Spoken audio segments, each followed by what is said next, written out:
சரியா? இந்த வட்டத்துக்கு மேலேயே தான் போடக்கூடாது. புரியுதா? எந்திரிச்சு போயிட்டாரு. வட்டத்துக்கு மேலேயே போடணும். அந்த வட்டத்துக்கு மேலே போடணும்னா வட்டத்துக்கு வெளியில வரக்கூடாது. சரியா?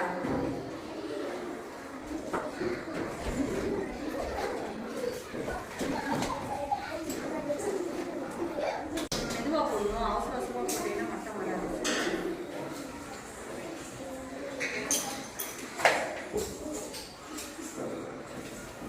மோயிதா, இந்த சுருள் மாதிரி இருக்கு இல்லையா, கொசுவத்தி சுருள் மாதிரி, நீ அப்படியே அது மேலேயேவோ இந்த மாதிரி மெதுவா போடணும். சரியா?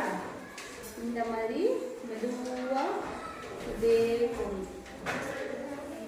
இது மெதுவா போடுறோமாடா, இப்படி போட்டு முடிக்கணும். நீங்க என்ன பண்ணா, இந்த பென்சிலை எடுத்துட்டு கச்ச கச்ச கச்ச கச்ச கச்ச கச்சன்னு கிறுக்கி வச்சிடக்கூடாது. சரியா? பொறுமையா போடணும்.